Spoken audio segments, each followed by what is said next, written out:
So this next section I'll go through kind of quickly and then we'll get to contacting vendors. Let's talk a little bit about pitfalls and ethical considerations as you're working on speech generating device funding. And this slide I think is important, but it also, I don't want anybody to feel like I'm saying not to use these systems. That's not at all what I mean by this slide. I do note though that you need to use caution with free communication apps that lack an evidence base or weren't created by communication specialists. There are lots of apps out there that were created by really well-meaning parents of individuals with disabilities or disability advocates or whoever else who are looking to support individuals' communication, but they don't have that background knowledge about how we learn language and how to organize language in a way to make it as efficient and supportive as possible of true language development, not just learning to push a button to communicate single messages, but really learning how to use language functionally. And so I made lists here of the different apps that have a dedicated speech generating device counterpart, which means they have a vendor and they've been developed by companies through using experts in language, experts in programming to make the features of the device as efficient as possible for communicating that language, etc. And so that's the list on the left includes those for sure evidence-based and vendor-backed communication device or apps. The apps in this list are certainly still good apps. There's not a reason that you shouldn't necessarily be using these devices or these apps, but you have to use your clinical judgment to say, are these apps really offering that robust language development opportunity for individuals? So for example, GoTalk Now has some pre-made page sets, but much of it is typically made from scratch, similar to Sounding Board. And you have to create all of that from your own programming of the device. They also don't have any of the standardized symbol sets. GoTalk does as an add-on, but it's not a part of the standard purchase of GoTalk. So when you think about using these apps with individuals, you do have to still be thinking about that feature matching side of things and thinking if they need a specific symbol set or they need a specific kind of motor planning or another aspect of communication language on a device, we have to think about if these apps really offer that, and if not, maybe going to the ones that are backed by a dedicated device company. Okay.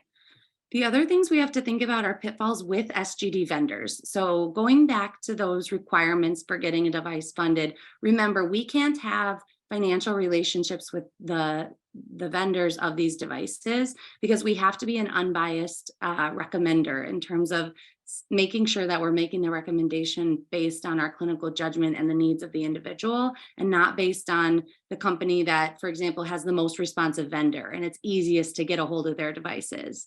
The other thing to be careful about is that trying 3 devices from the same company doesn't really count. This isn't written in the rules, but if you think about the features that you need to be trying in order to really do a feature match, most of the devices from a single vendor all use the same language software. So for example, Tobii Dynavox has eye gaze devices, they have touchscreen devices, they have devices that can scan, but most of their devices use the TD Snap software.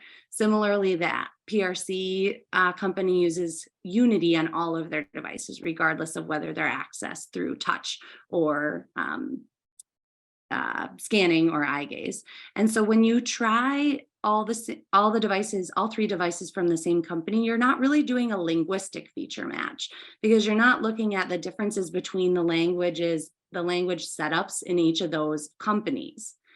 Another thing to be careful of, which we actually see kind of frequently come up, is you shouldn't sign a report that someone else wrote. This can happen where a really well-meaning vendor is like, let me just get together the information that would be needed for this to be approved, and then you can just sign it and we'll submit it for insurance.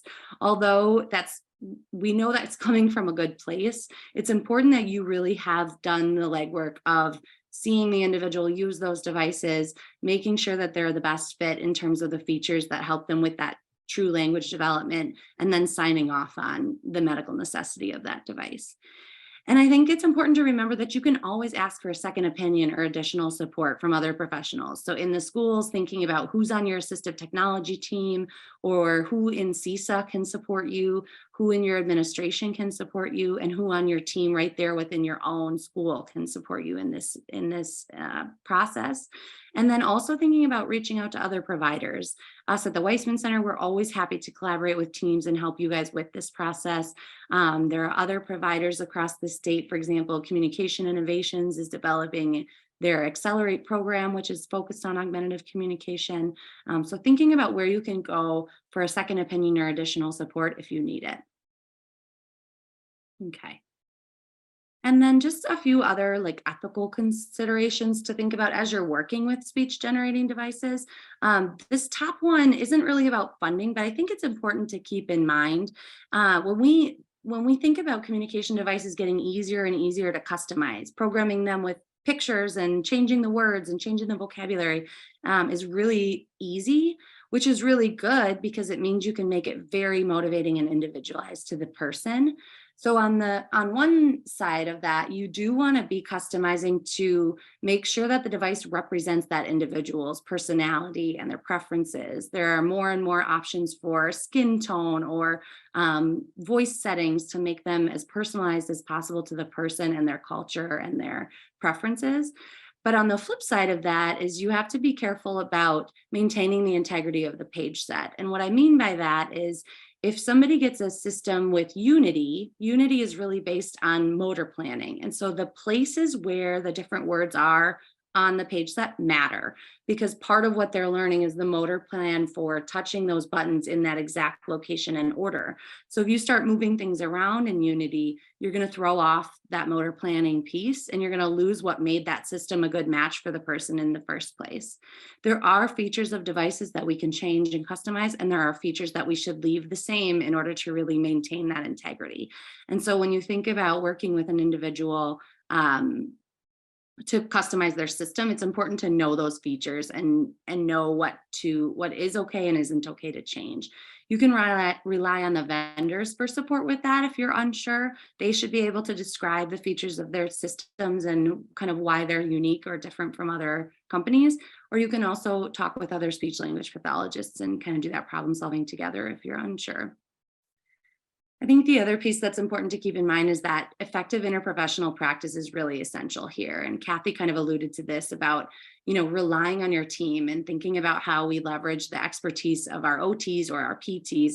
If you're making a recommendation for a device to be purchased, it's important that you get the accessories they need to make it really work for them. So if somebody has, they can point and touch, but not real accurately, thinking about a key guard that helps make that accuracy better.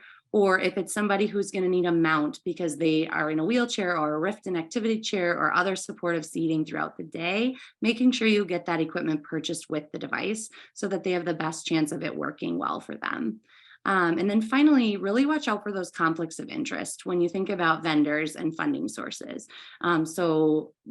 Don't have a vendor writing the report for you, or try, even when you have a really responsive vendor from one company who's like getting their devices to you, and maybe a less responsive vendor from another company, remember that it's still important to try more than one device from more than one company.